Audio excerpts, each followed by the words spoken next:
Today's story tells the tale of a small town in Georgia that was plagued by a rash of livestock attacks following one specific town resident returning from a trip to Paris, France, where this resident supposedly learned some tricks to make herself something far more powerful than a normal human. But before we get into the story, I want to welcome all of you new viewers and welcome back all of you old viewers, and let you know that if you enjoy history and urban legends with a dash of the supernatural thrown in, you've come to the right channel. And if you want more of this to show up in your feed, you can like this video, subscribe to my channel, and comment on the video. Even just say hi. It really means the world to me when people say hi. Anyways, let's get into this eerie tale about the small town of Talbotton, Georgia.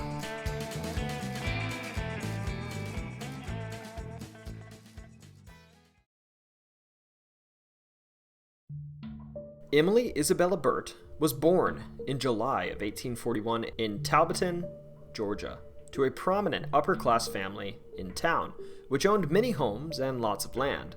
They said that Emily took after her father in both appearance and behavior, and that she had his big bushy eyebrows and thick dark hair. Sadly, though, she wasn't able to spend much time with this father, who she shared so much in common with, as at the age of 37 he passed away, leaving Isabella's mother, Mildred Burt, a widow, and also the inheritor of the husband's vast estate. Now, Isabella had a lot of siblings, and being a single parent, managing both the estate and children was too much for Mildred, so it's said that she sent Isabella and her siblings off to France to get an education at a prominent boarding school. At this boarding school, while she was getting a better education than she would have gotten in Talbotton, this is where rumors started spinning around. See, Isabella inherited a lot of books from her father when he passed away, and rumors say that one of these books talked about a process where one could in practice change their form into that of a wolf, a condition known as lycanthropy. While unconfirmed and claimed by historians to be fictional, it's said that during her time in France, this habit was fostered by Isabella to the extent that she could do more than just talk a lot about lycanthropy, and perhaps even indulge in it. Sure enough, eventually when Isabella and her siblings returned back to Georgia, it's said that this affinity for lycanthropy followed her. It's also said that unlike when she left, Isabella had gotten some very large and sharp teeth. One rumor even claims that these strange teeth scared townspeople to the point that her mother Mildred took her to see a dentist to see if this dentist could do anything about them, and the dentist, sadly, was not able to make any alterations to these strangely sturdy teeth. In addition to strange-looking teeth, Isabella had other problems too. It's said that primarily she had trouble sleeping. Now, at first this was chalked up to adjusting from European time back to her American time zone again.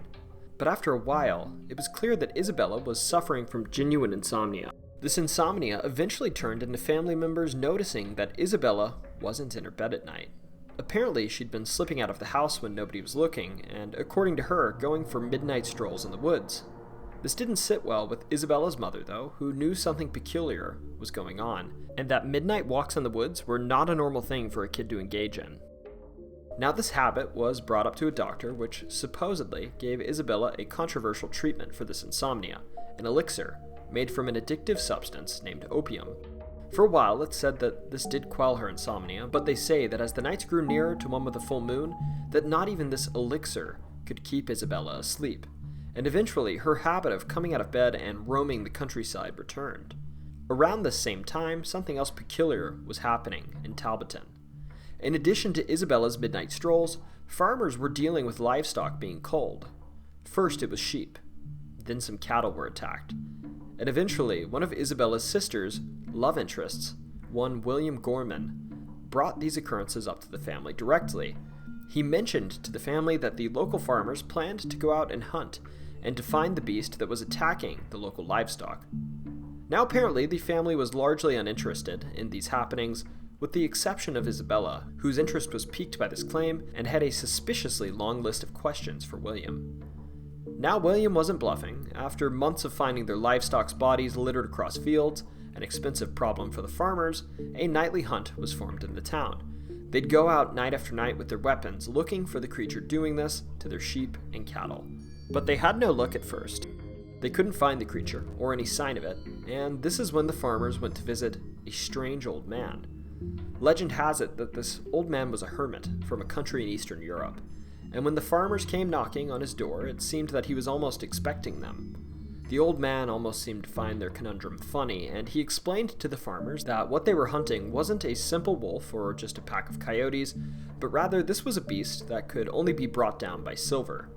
He instructed the farmers that if they ever wanted to find the creature, that they'd have to hunt on a full moon, and if they wanted their weapons to affect it, they'd have to melt silver crucifixes into silver bullets. With these instructions in mind, only then would the farmers have a chance to bring down the beast. Now, skeptical but out of options, the farmers apparently took this old man's advice and did indeed make silver bullets from crucifixes, and waited for the next full moon to go out and hunt. Sure enough, as they made their way through the fields, one of them found a set of tracks, and they were on the trail of the beast, making short work of their livelihood. The chase was on. It said that for nearly an hour, they followed the tracks until eventually, in the distance, they saw a large shadow of a creature in the woods. The farmers took aim and they fired multiple times, eventually assuming they had hit it. The farmers claimed that when they hit it, they heard a scream, but not that of a wolf, rather, they heard the scream of a person, and whatever the creature was, bolted off into the night, never to be seen again. Now this same night, Isabella had once again risen from bed. She awoke despite her elixir, and put on her shoes and set off into the woods for one of her midnight strolls. This time she was not alone though. Unknown to her, she had been followed by her mother, Mildred, who wanted to find out this night what her daughter was doing in the woods. Mildred brought a weapon with her too, just to be safe, and followed her for quite some time, but eventually lost track of her. Despite this, she trudged on. As the story goes, Mildred didn't have an easy night this night. Eventually, something jumped out of the woods and attacked her, but she fired at the creature, causing it to run away. This didn't dissuade her search though, as she continued on into the woods looking for her daughter, and eventually during this hike, she heard a scream and ran in the direction of the scream, only to find Isabella. Isabella was passed out at this point and bleeding from her hand, which was partially gone, apparently being removed by a bullet. Following this, Mildred rushed Isabella to a doctor because of her wound, and sure enough, he also suspected that a bullet wound was the culprit. Initially, this was kept quiet, although it sparked concern from the town's doctor, and this concern apparently diffused throughout the community, giving rise to suspicion from the local farmers, who were starting to wonder why, on the night of this hunt, Isabella was roaming in the woods, and how, in fact, she'd managed to get shot in the hand. Now, before the town could take further action against Isabella, Mildred sent her daughter back to Paris, France. Rumors say that while she was there, she saw a special doctor, but these rumors are unconfirmed. Regardless, she was gone for a few years, and following the events of that fateful full-mooned night, when the farmers chased and attacked whatever the large creature in the woods was, the livestock attacks stopped forever. Eventually, Isabella did return home, and this return was by all accounts uneventful.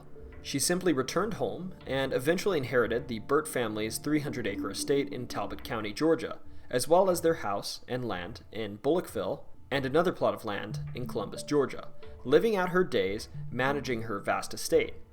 She was eventually buried there too, in her hometown of Talbotton, on holy ground in Owens and Holmes Cemetery. Now, all true historical accounts claim that the rash of animal attacks in Talbotton were a result of a rabid wild animal or a pack of coyotes. Even Isabella's obituary flat out claims that Isabella never suffered from any form of lycanthropy, and had no mention of mental illness whatsoever. And given there are no verified records of werewolves, we should all be inclined to believe this claim.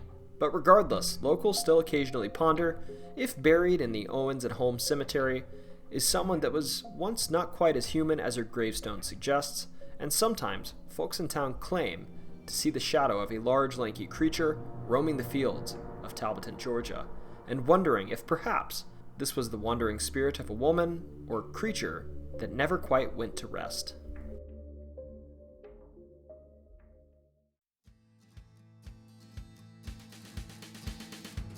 Thank you all for sticking around to the end of this video. Remember, if you enjoyed this tale, more like it are coming fast, so be sure to like this video, subscribe to this channel, and comment on the video if you want to see more, and you want to let YouTube know that this tiny 200 subscriber channel doesn't stink that much. Seriously, it's a ton of work to put out a halfway decent video, but that won't stop me. You can expect a video every Saturday, and also when I have time, I'll be putting out videos like this one on Wednesdays, which hopefully will be more often than not. Anyways, thank you all for joining me today, and don't you ever forget, it's always story time.